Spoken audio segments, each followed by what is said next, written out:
exciting stuff. We've now got the final module from modules 1 through 6. We've been building to this crescendo, which is the executive point of view. This is going to be your single source of truth for the account and every conversation that you and your team will have with the customer. What we're going to focus on here is, first of all, building the executive point of view.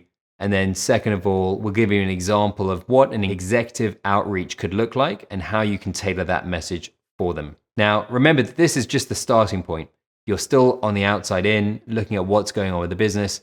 You bring that together with the inside out information that you will start to learn from your customer, and that makes your messaging even more powerful and even more personalized. It accelerates sales and it brings down the numbers of meetings from, say, 20 down to 6, getting you to deals quicker, faster, and ideally it would be bringing you into much bigger deals as well. Why is this important to you? You're looking to build this point of view into every conversation you're having with your customer, whether it's a net new account, whether it's an existing customer. You're working multiple opportunities at any given point in time in the sales cycle.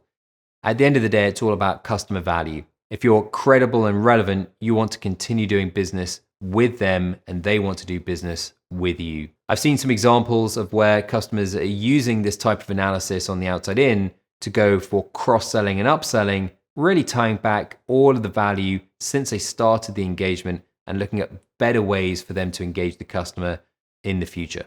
So let's dive right back into Starbucks as our example. As we're putting together our executive point of view, we can summarize what we learned along our journey from module 1, where they were struggling with revenue growth and gross margins. We saw that they were declining and underperforming peers. Then what we learned in module 2 with their value driver framework was that not only were they declining and underperforming, but these were actually areas of major pain and urgency, as well as cash conversion cycles. In module 3, we learned that revenues, EBITDA, and TSR are all crucially important to exec comp, and there are some high expectations for this year and next. As we went to module 4, we saw the 4 strategic priorities around elevating the Starbucks experience, delivering relevant beverage innovation, expanding the digital customer relationships, growth at scale, and in addition to this, we saw a lot of discussion around digital capabilities and in particular, artificial intelligence to fuel their predictive analytics programs. In module 5,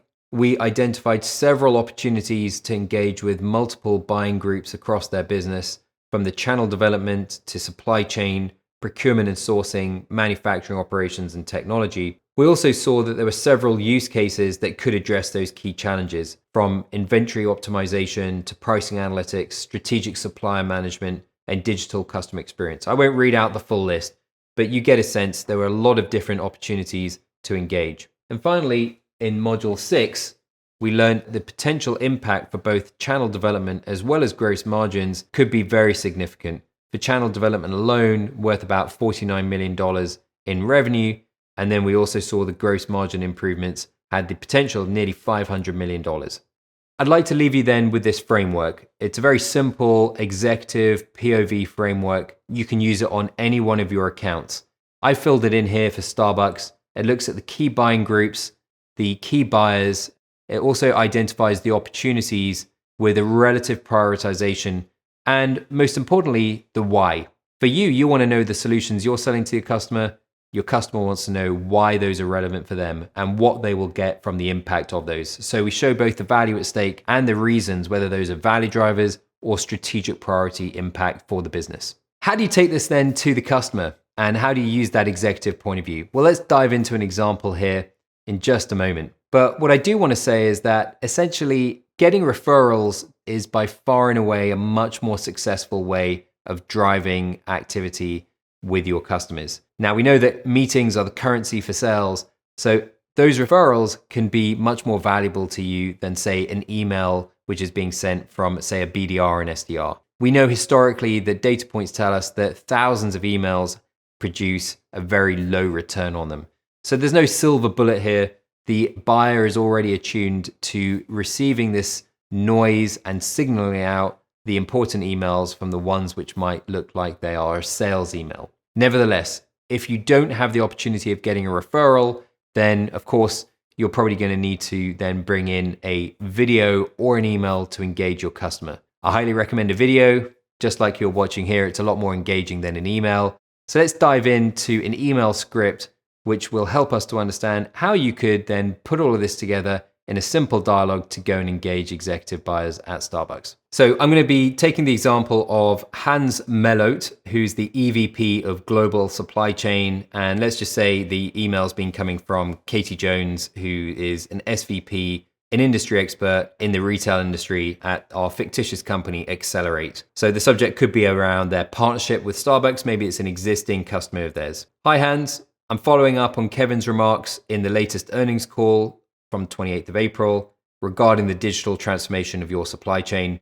I'd like to brief you on how peers like Wendy's and McDonald's have partnered with us to automate inventory management and drive gross margin improvements of up to 1.2% annually. This has the potential of $198 million of EBITDA impact to Starbucks to 2023.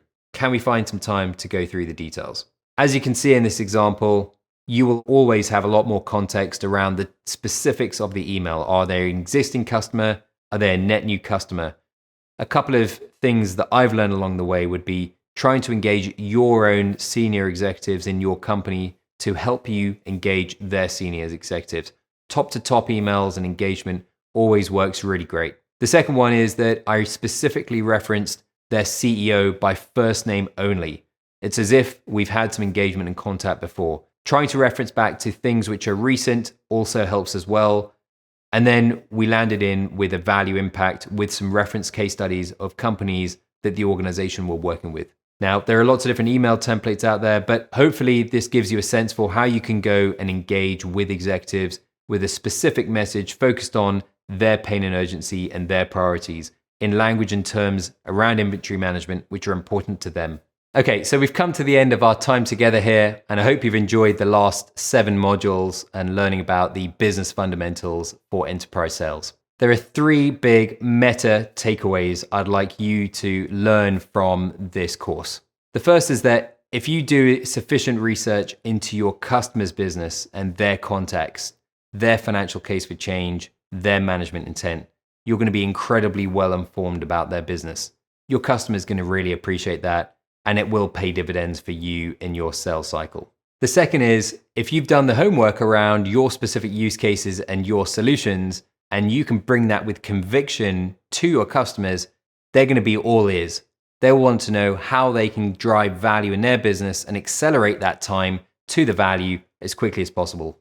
And the third is really around providing differentiation. The techniques and the approaches that I've talked about here are highly personalized for you, selling your solutions to your customers in their industry, and there's an entirely differentiated approach around it. Less is more, and quality definitely beats quantity.